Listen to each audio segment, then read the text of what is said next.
Welcome to the Commercial Real Estate Academy podcast, the podcast dedicated to simplifying the commercial real estate industry for the masses. Each week, we sit down with industry experts to dissect the many facets of commercial real estate and extract valuable lessons you can apply to your business. Whether you're a new or seasoned business owner or investor, the Commercial Real Estate Academy podcast will be your go-to resource for all your commercial real estate needs. Now, here are your hosts, Raphael Collazo and Jeff Walston. Welcome to the Commercial Real Estate Academy podcast. I'm your host, Raphael Collazo, here with my co-host, Jeff Walston. How's it going, my friend? It is going amazing. We are at last week of 2021.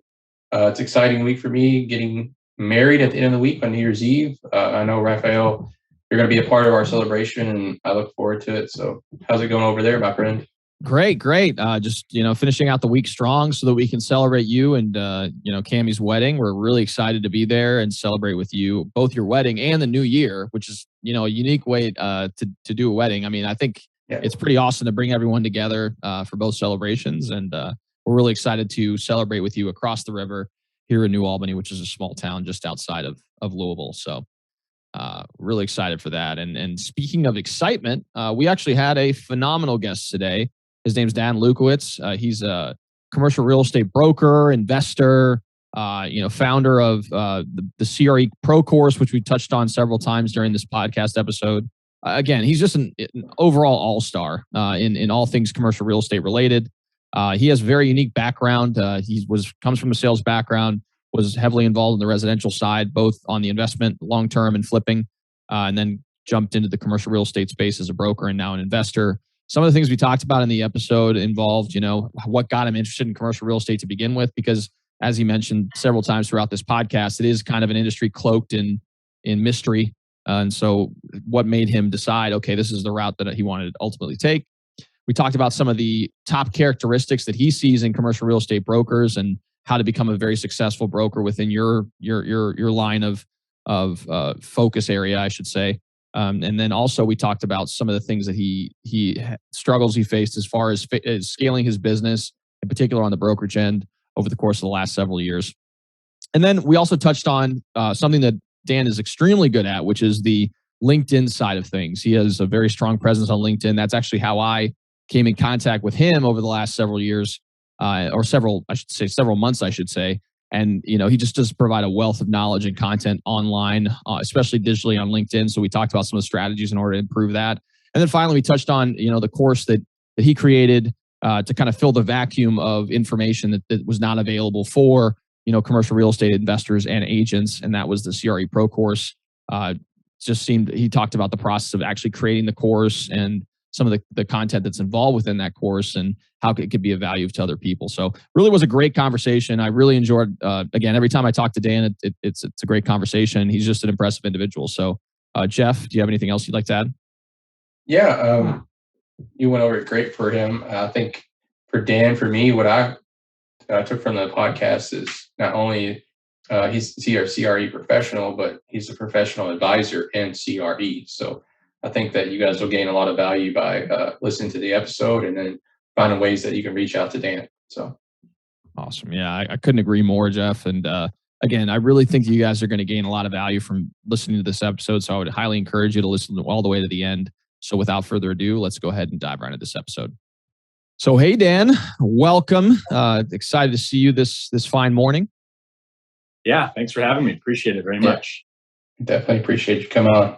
Oh, for sure. Yeah. And for those of you guys who don't know Dan, if you are on LinkedIn, you surely will know Dan, especially if you're following the commercial real estate industry. I mean, he's very active on there. And that's actually how I met.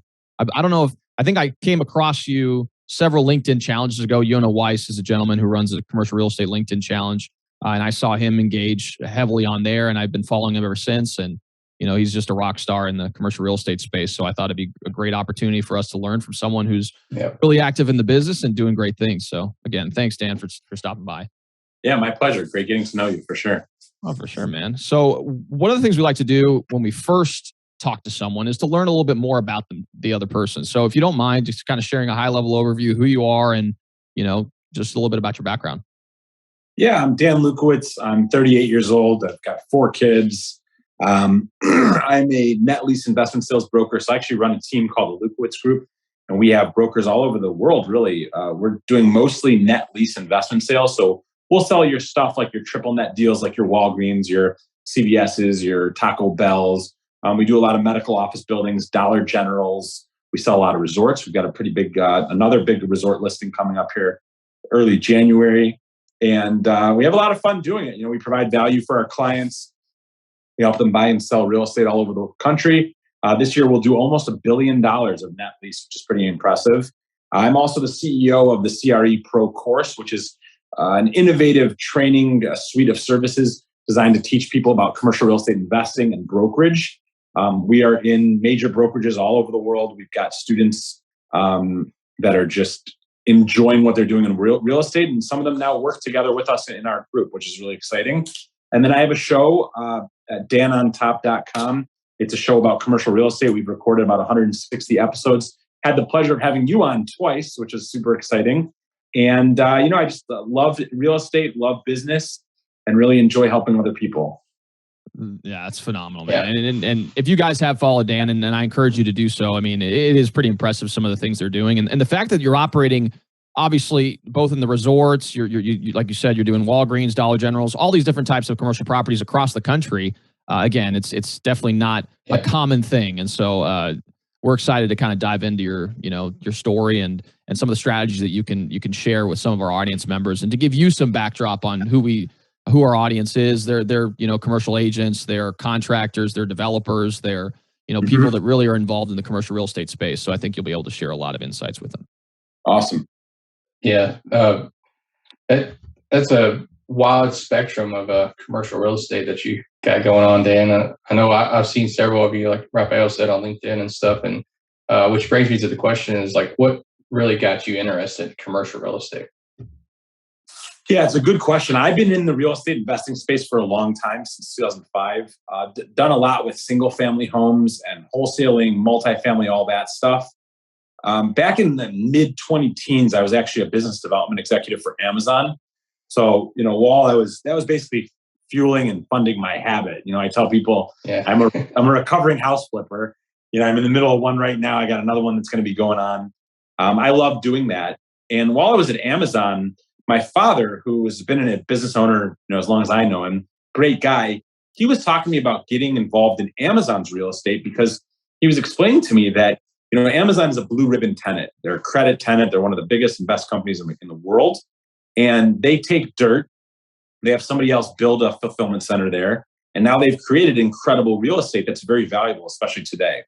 So him and I had a lot of discussion about corporate tenants and about how this very well located real estate that has, a lot of visibility and a lot of applications can be very valuable. And around the same time that my dad and I were having these dialogues, I was reached out to by a net lease investment sales brokerage that was looking to kind of poach from other organizations and take top salespeople, train them, and get them into net lease investment sales brokerage. So I started getting involved in that, and I really fell in love. I mean, I was looking at the deals I was doing where I'd be flipping houses, in and around the city of Detroit, wearing bulletproof vests, having armed security, buying trucks and buying jackhammers and spending money on properties and getting broken into and dealing with the police and all that. And I just recognized how much more passive and in control I could be as a commercial broker. So I really started getting involved with that. And once I started closing those deals, seeing that I could eclipse what I would make on my best flip just in one single commission, it really started getting the gears turning. And I dove in 100%. It's been a wild ride. It's been a great experience. I've learned a lot. I've made some great relationships, been able to build some really awesome businesses around commercial real estate. And the best part for me now is that, being that we have the CREPro course, which you can find out more about at CREProcourse.com, that's CREProcourse.com, we're able to train people that have both been in the industry for a long time and new investors and brokers, and help them by helping them build a business and giving them jobs. So it's really a great position to be in. I'm super fortunate, and I love what I do. That's awesome, man. And even talking a little bit about that transition may be helpful too, because we have a lot of people that are listening that are either in either the corporate side and they're considering jumping into commercial real estate, or maybe they're residential real estate agents that are looking to make a switch into commercial real estate. So can you talk a little bit about that jumping piece? Because like you said, Yeah. I mean, you had some real estate experience, which probably helped, I'm sure, but still it's a relatively unknown space that you just decided to transition to. So if you could talk a little bit about that. I think there's two sides to this, right? You've got the corporate America versus entrepreneurial experience. And I can't speak enough about that. I mean, I was just out to coffee with someone this morning who was asking my opinion and some advice on making the switch. I mean, I've never been happier. I make my own hours. I work with who I want to work with. I work where I want to work. And I'm able to, invest in things that I believe are even better than work, like my children and my life. So that's really incredible. And I'm building something, right? Like people said to me growing up, if your name's not on the building, you're building somebody else's company. And it's 100% true, So I love that. I love the benefits that I have as an entrepreneur, especially in 2021 or 2022 in America. It's incredible, the opportunity that we have. Now, in terms of switching over to commercial, it was a huge jump. Commercial is unknown. Commercial is, kind of mysterious and exclusive. Commercial to me is where it's at. I love it. I would never go back. When I got into the industry, though, there really was no training. There was no course that was designed to help you learn the terms and study the spreadsheets and master the procedures and the processes and all that. And that's why we created what we created. So I saw this need immediately when I got in commercial. I said, dude, one day I'm going to have a course that will fix this industry. And so for me, it was the excitement of being in commercial. And at the same time, then the understanding that I am an innovator and I'm going to be changing this game forever. So I love it. I highly recommend it. If you're in residential, I mean, you might be making your $5, $10, $15, $20,000 commissions here and there, but you're going to be working your butt off. You're going to be going on showings. You're going to be meeting with clients. You're going to be meeting with title companies, talking to lenders, going to closings. And you really have to work very hard to do a significant volume. Today there are about 1.2 million real estate agents in the country, and there's under 1 million homes listed for sale. So on average, you've got one listing per agent, if that. In commercial, we have only 50,000 agents, so that's less than 5% the number of agents. And we have over $400 billion of property transacted every year. So the space is much bigger, it's much deeper, and there's just a lot more room for growth. So I would urge anyone considering to reach out to me. You can email me, dan@CREProcourse.com, or you can check out the website, danontop.com. If there's anything we can do to add value or help you in that transition, that's why we're here. That's phenomenal. Yeah, great advice on that front. So one of the things I think is extremely important that you touched on is the person that this fits, right? So what are some of the top characteristics of those individuals who, would have a significant amount of success within the space? Good question. So definitely being teachable and trainable. I prefer to work with young people because, it's much harder to unfuck things up with people who've been in an industry for a long time doing it the wrong way. I have people that are on my team that are in their late 50s or 60s and they're just getting into it. That's not to say that I won't invest in those types of people. I think the most important thing is to check your ego at the door and check your preconceived notions at the door. Be trainable, be teachable. I remember one of the pinnacle moments of my life was when I moved back to this country in 2011. I met with one of my mentors. And actually, I apologize. This was not when I moved back. This was before I left. This was in 2008. And I met with one of my mentors. He wasn't my mentor at the time, but I really respected him. And I had a conversation with him. I said, I want to learn an industry. What advice do you have? And he said to me, Dan, find the best guy you can find or girl at whatever you want to do and make yourself stupid in front of them. And it just hit me and it dropped my jaw because I thought about it. I said, dude, if I want to learn from somebody, I don't need to show them how much I know. I need to show them how willing I am to learn from them.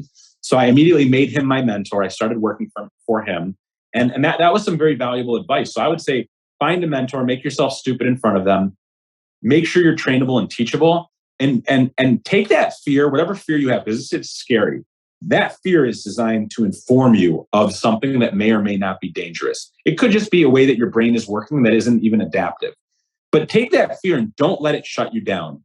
And if you're getting advice from people not to do something that's in your best interest, stop listening to them. Find good people to surround yourself with and make sure that they're supportive of your goals and your dreams. I mean, you're a perfect example. There's so much great content out there. There's so much support. I can pretty much guarantee if somebody's going to reach out to you for support, you're going to reach back with open arms. And I would do the same thing. This is an incredible industry of abundance.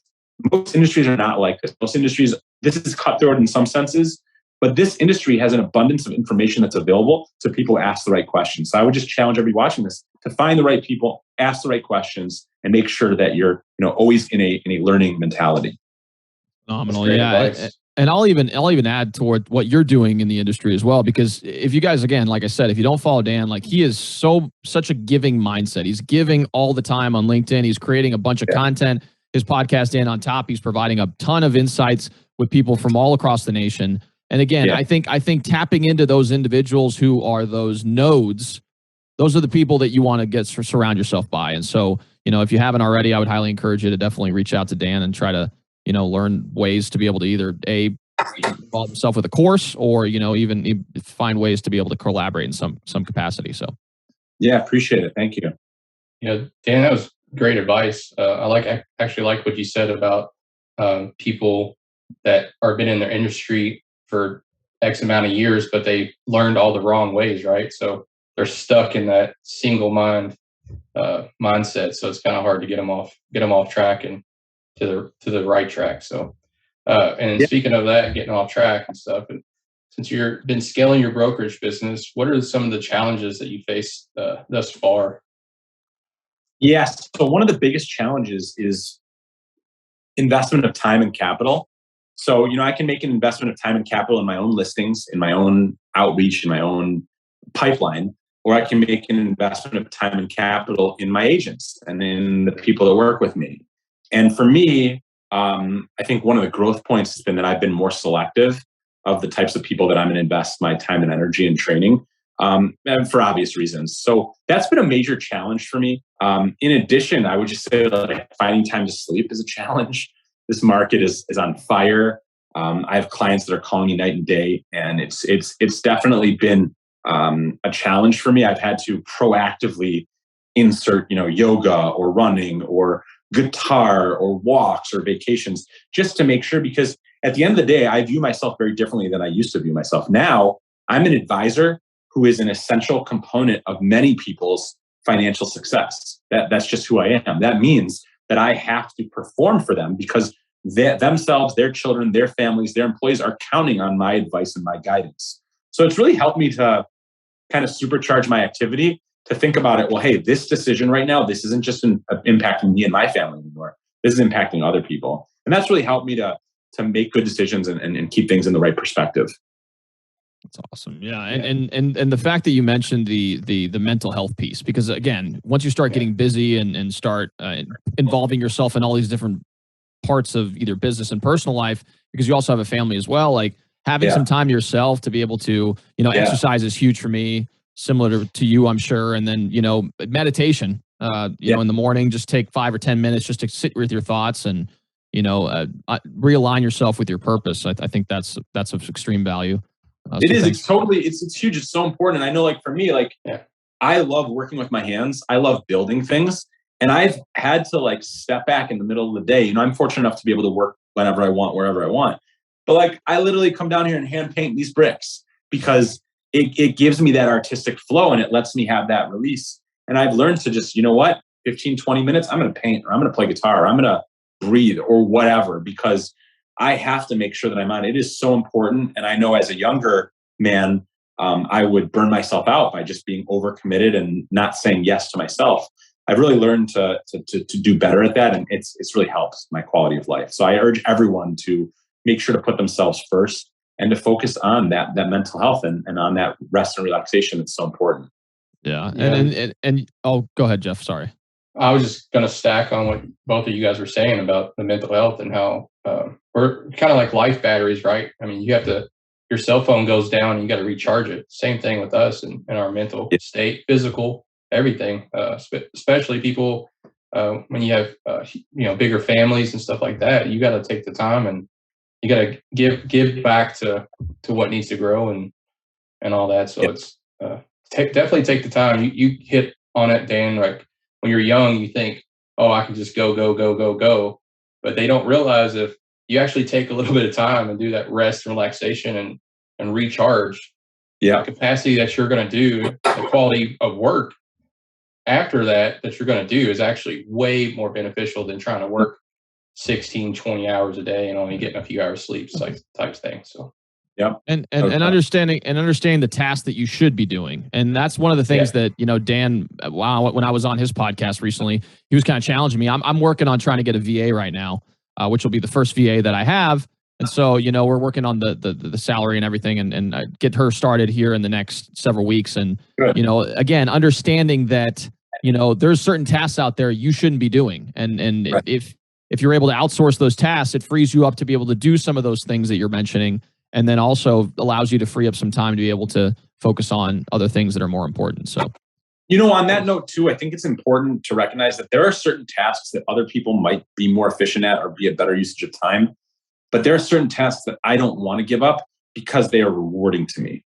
And that's kind of the shift that I've gone on the last year. It's like, well, instead of outsourcing everything, I might like painting the bricks. I might like, doing the cold calls. That might be what is my juice that fuels me. So I think that's important too, is to, other people might say, oh, Raphael, don't do this. Don't do that. That's not a good use of your time. Ultimately, you are the creator of your own life, right? And if you find benefit or value from something, just do it and don't make an excuse. Just do it. You don't have to apologize to them. Sure. Yeah. I mean, I don't like mowing my lawn, so that was the first thing I outsourced. So.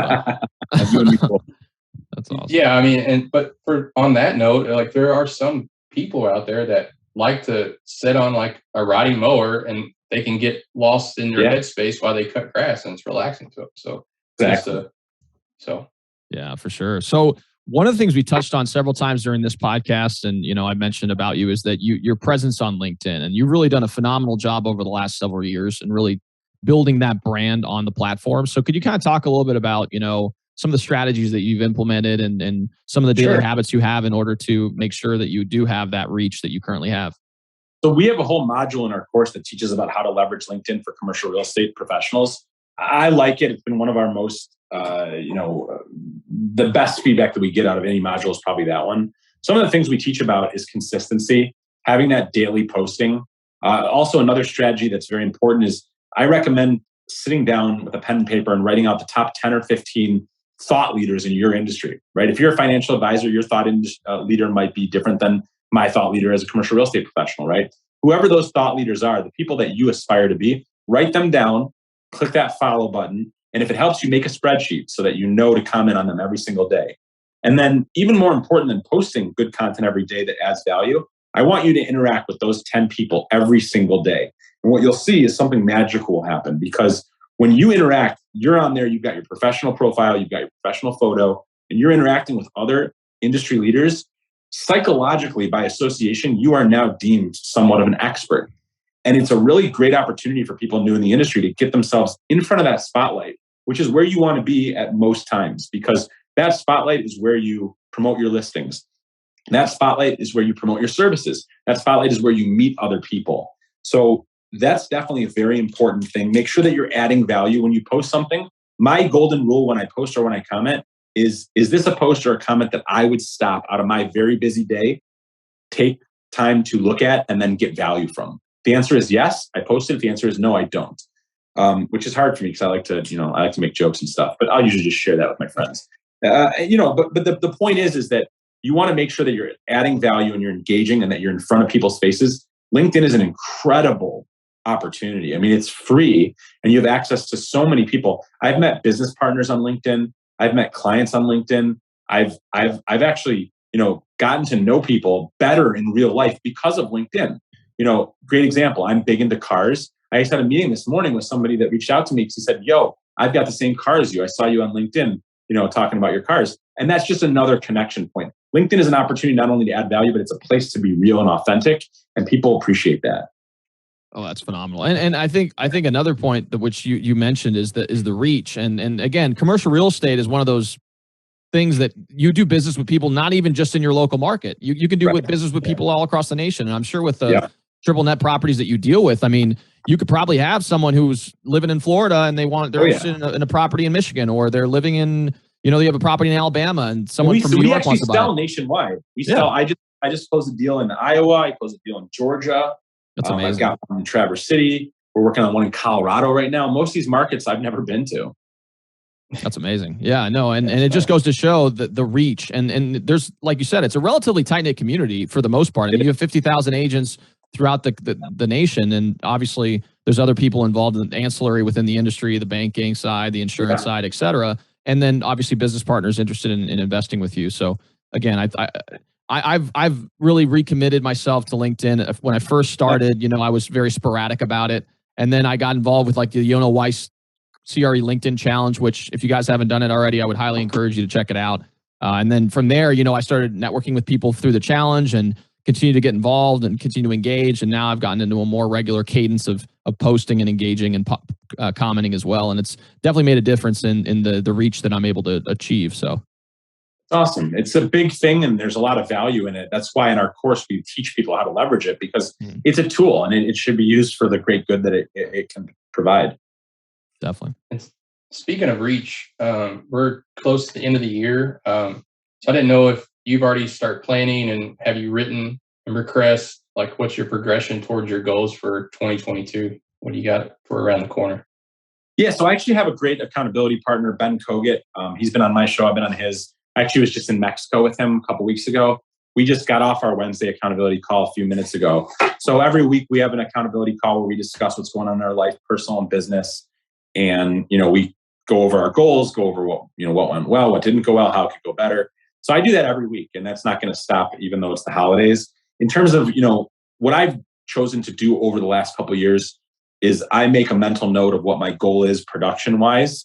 And then that becomes my reality. So every day I'm waking up, I'm smelling that money. I'm seeing that success as if it's mine because it is. I made up my mind. It's mine. It's going to come here somehow. In terms of like the day to day, I don't really plan out, what my next week is going to look, what my next month, what my next quarter. I use a lot of different systems like Calendly. I have certain commitments that are in every single week, rain or shine, certain goals that are every single day, rain or shine. And then I just basically fill up my time. I have my junior brokers fill up my time for me. And I have, my assistants fill up my time for me. And then, I have my other activities. But right now I'm kind of like in a flow, at least according to my assessment. So I'm going to keep driving cars, keep renovating buildings and keep, managing my team and running things and being a resource for my clients. I can tell you that, without like divulging any numbers, my goal for next year, I'm having a problem. Well, let's talk it out, I guess, right? So I don't know if my goal should be 10x what it was in 2021 or 100x. And I'm having a hard time dealing with that. And really the only difference is that mentality, right? So for me, why is it that it's even a question that I should do 10x more than I did last year? Why shouldn't I do 100? There's something deep there that I'm holding myself back, almost like I'm scared. If I do 100x what I did in 2021, well, there's a lot that could potentially go wrong, or, I could lose a lot, or I could, all these different, limiting beliefs. So first of all, thank you guys for letting me speak this out. But I have to really sit there and wonder, what do I really want? Maybe I do want the 10x. Maybe 10x is better than 100x because it allows me to have more freedom and flexibility. But that's really where I'm slacking right now, is on that clear definition of what I expect from myself next year. That's amazing, man, really. And I can only imagine like those individuals who are at that level, like, what systems they have in place, like what processes have they built out in order to support that volume? It's amazing, man. Just leveraging good people. It's like what you're talking about. Yeah. I had an assistant that was part-time virtual, and then I hired a full-time local, in addition. And, I had one agent, now I got a few. So it's not about necessarily working harder. It's about being able to remove myself. So before I was like this is me all day long. Boom, boom, boom, boom, boom, boom. Now I'm like, well, I know what this looks like. I know what this movement looks like. Let me go up here, put someone else to do this movement. And then let me look over here because now there's another movement over there. So for me, I think what really helped was pulling myself out and noticing that my highest and best is not always acting like an action. My highest and best might be quarterbacking. It might be setting up a process. It might be setting up a system. So that's really helped me to view my business differently and then conduct myself differently, because now I just don't engage in certain tasks because that's not where my highest and best is. Obviously, if it's like painting or something, I might do it to humor myself. But aside from that, like no joke, I want to be doing what's most effective and efficient. And that might mean I'm doing something in life and I'm available for a call where one of my agents is running other things. You know what I'm saying? Oh, for sure. Oh, yeah. No, and And I'm at that point right now where I'm kind of that person right now. Yeah. But and it's going to be interesting to see, and I'll keep you posted on it. When you do remove yourself from that process, again, you have to almost develop new skills, because now it's like, I have to effectively manage someone to make sure that these things get completed. And then once I achieve a certain scale, then you're going to have to incorporate another person into that business. And so, I'm excited for that growth opportunity. And similar to what you mentioned before, it's that mental belief. And it took me a while to get over that. Again, similar to you, probably, I love to be in control of stuff, but I realized after a while, it said, in order for me to take the next step, I have to break that mindset. And so, definitely. So great, discussion on goal setting. One thing I wanted to talk about, which you've mentioned several times during this podcast, was your CREPro course. I mean, can you walk us through the process of really creating and what was the manifestation of that creation? Because, there's a lot of people out there that, maybe down the line, that may be something they're interested in doing. And then also, maybe learning about what it takes to be successful in the commercial real estate space. So could you talk a little bit about what was the process like creating that course? And then what are some of the challenges you faced as you've, looked to scale that side of your business? Yeah, the process was really looking into every other course that's out there in residential and commercial. There's really nothing in commercial. In residential, and I've been in that space for a long time, so I'm very familiar with hour-long seminar where there's value that's added, and at the end there's a pitch to go on a weekend or a course or a seminar or mastermind. I never did those. I figured it out myself, or I had mentors. My friends spent 5 and 6 figures, getting that training, and it was their decision. As I got into commercial, I recognized that this was really like the dark side of the moon. There was no training, there was no systems, there was no protocol. It was just kind of like figure it out. So I started to really have to create the systems myself, creating my own, APIs for CRM systems, working with my own spreadsheets, my own contracts, having my own pipeline management system, having protocol for LinkedIn and social media and digital content, all that. So I was putting this together over the years, and people started reaching out to me after I became more popular on social media, and they'd ask for, half hour here, 45 minutes there to talk about how they could get into commercial real estate investing or brokerage. And I love those calls. And I really would love, 6 months or a year later, people would follow up with me, tell me what they were doing. It was really a lot of fun. So I'm part of what's called the Next Level Mastermind, which is a really cool exclusive mastermind of 18 people in the country that are all involved in most of the guys, actually, girls, are involved in real estate. So we meet every month and we have accountability partners. That's how I know Ben. And then we have projects every quarter that we work on. So I met a guy in this Next Level Mastermind named Zach Rasinger. Really cool guy, super smart, super high achiever, high energy. We have a lot of similarities. And Zach was talking about how he had made courses previously and how people reach out to him asking him questions so that they can get to know how to do things in commercial real estate investing and brokerage.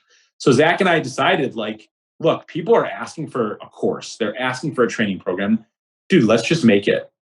So we put up a website and we started selling out pre-registrations. And I'll never forget this. There's a movie called Middleman. It's a great movie. It's like an MBA and it's a business movie. It's amazing. So Zach had me watch the movie. For about 4 months, I just ignored him and didn't watch it. And then one weekend, I watched it 3 times. So that blew me away. We had started getting the site ready and pre-registering. And I remember waking up to those text messages that I would get alerting me. Boom, this person signed up. Boom, this person signed up. Boom, this person signed up. All of a sudden, one morning I woke up and somebody had signed up and paid $24,000, okay, for a program that we hadn't launched yet. And this was one of my biggest supporters, sweet lady. She ended up reaching out again and saying she wanted to sponsor another, sponsorship for somebody who was less fortunate. So when I saw people acting like this, I was like, dude, we have to knock it out of the park. So Zach flew into Detroit and we spent about 30 hours, not straight, but on 3 different days in the studio. We banged out this course. We'd been working for 4 or 5 months on all the content.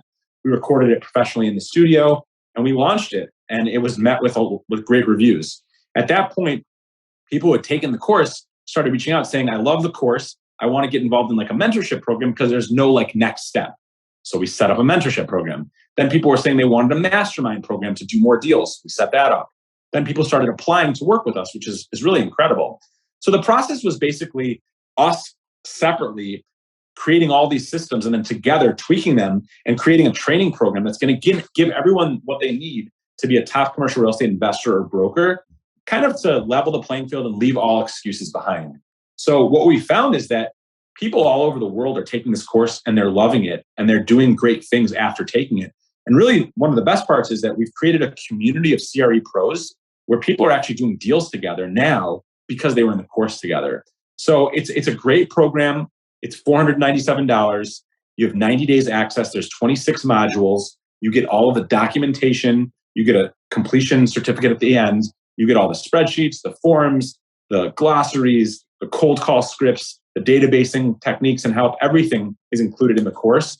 And it's awesome. I mean, we just launched an initiative with the American International Academy in Inkster. They were actually a high school.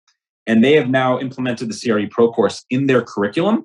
And we have an internship program at the high school now. So in addition to an internship program at U of M, we have an internship program in the high school. And to me, it's like, I love that because I've got 17, 18-year-old guys and girls who, we're changing their life through real estate. And it's amazing to be part of. I'm very humbled to be part of it.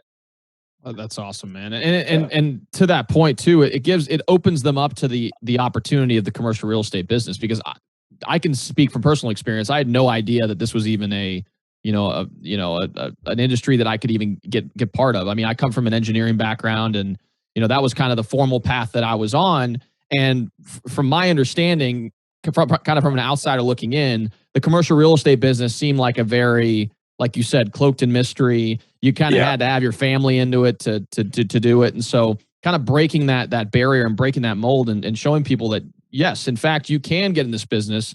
You can change your life by actually engaging and trying to be, following this process over and over and over again over a period of time. And, I think it's great that you've been able to do that through that course.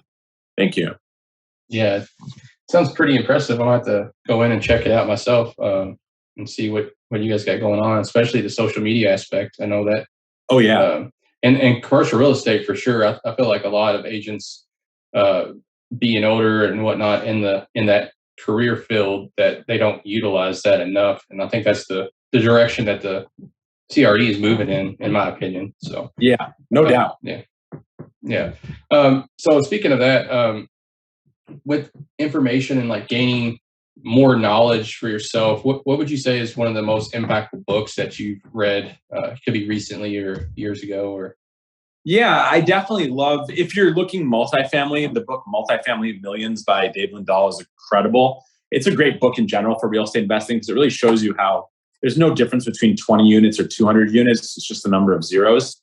That's a great book.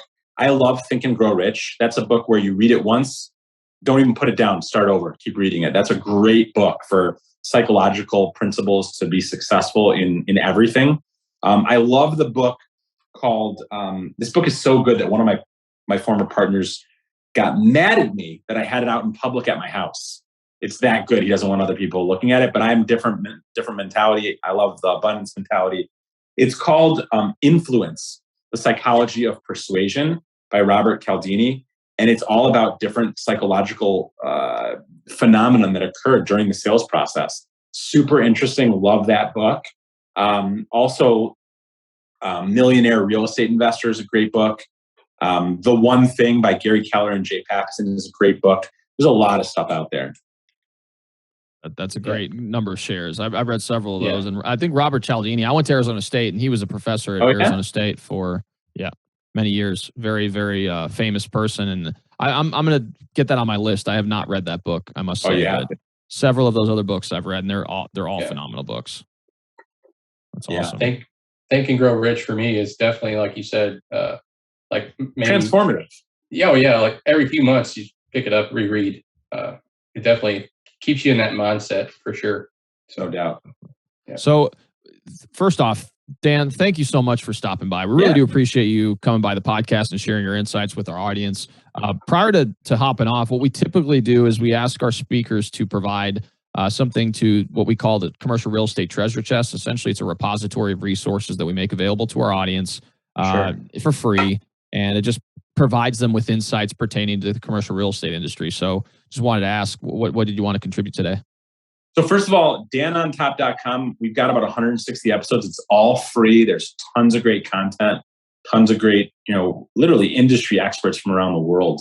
That's a great resource. We have a webinar, 75-minute free webinar for our course. Obviously, you can go to CREProcourse.com. That's CREProcourse.com. I'll hit you with a link to the webinar as well. In terms of other great information, I would say make the investment, get the course. You'll have everything you need to know to be successful, all the tools and forms and everything. That would be a huge thing that we can contribute as an organization. And then if anybody wants to reach out, please give me a call. I enjoy connecting with great people, and we're in an industry and in a time where there's such incredible opportunities. So, let me be that resource in that repository. If somebody wants information, they can feel free to reach out, and I'm happy to add value in any way I can. Definitely. Yeah, and we appreciate you coming out and speaking with us today. Is there a particular website exactly you want them to go to, like the CREPro.com to get a hold of you, or?